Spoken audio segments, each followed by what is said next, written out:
Depuis ce mardi 15 septembre 2025, Lomé accueille un atelier régional de 4 jours sur la gestion durable des ressources hydriques du bassin de la Volta. L'initiative s'inscrit dans le cadre du projet REWARD, financé par le FEM et mis en œuvre par le PNUE, l'UICN, le GWPAO et l'ABV. Partagé par 6 pays d'Afrique de l'Ouest, le bassin de la Volta fait face à de multiples pressions environnementales et sociales. REWARD entend restaurer les écosystèmes, sécuriser l'eau et renforcer la résilience des communautés. Experts et décideurs se forment à Lomé sur le modèle des ressources en eau et l'outil d'aide à la décision OAID, destiné à améliorer la planification et la coopération régionale. Nous sommes ici dans le cadre d'une formation sur les outils d'aide à la décision dans le bassin de la Volta. Comme vous le savez, la question de l'eau est une question éminemment conflictuelle parce que la question de l'eau touche à plusieurs intérêts et il est important que cette ressource soit bien gérée. Et pour qu'elle soit bien gérée, il faut qu'elle soit bien planifiée. Et donc pour qu'elle soit bien planifiée, il faut nécessairement des outils pour ça. Et donc cet atelier sert à former les experts en matière d'outils d'aide à décision. Cette formation, il s'agit de renforcer les capacités des experts qui vont prendre en charge cette question de collecte des données, de traitement des données et de mise à disposition à l'ABV pour traitement et pour diffusion par la suite.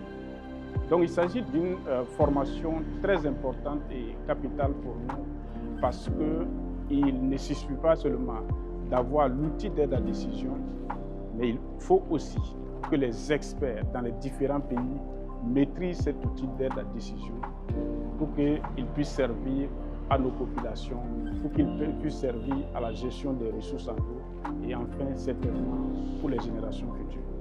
L'autorité du bassin de la Volta est une autorité qui regroupe 6 pays. Il y a la Côte d'Ivoire, le Ghana, le Togo, le Bénin, et puis au niveau du Sahel, le Burkina, et puis le Mali.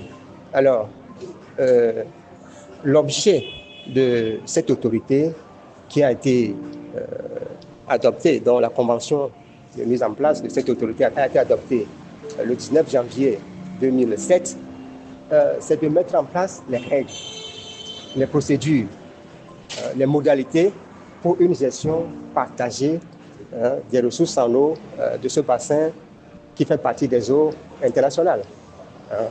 Et donc, vous savez, aujourd'hui, nous sommes confrontés, l'ensemble des États est confronté à un certain nombre de défis.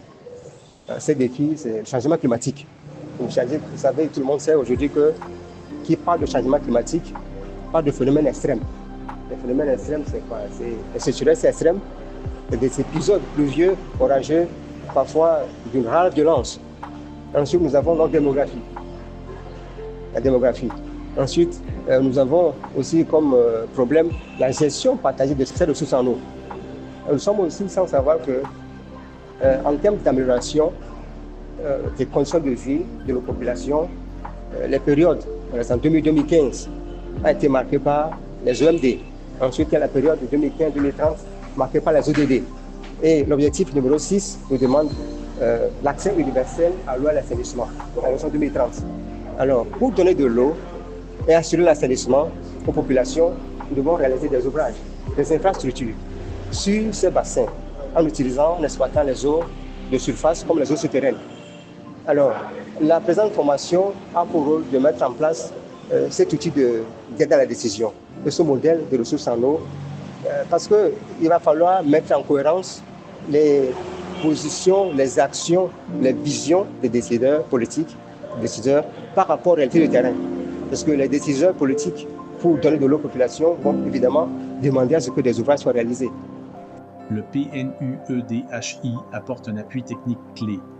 Les résultats attendus portent sur la mise en place d'un modèle robuste, d'un système d'alerte précoce à la sécheresse et le renforcement de l'Observatoire du bassin. Autant d'outils concrets pour mieux protéger cette ressource vitale et partagée.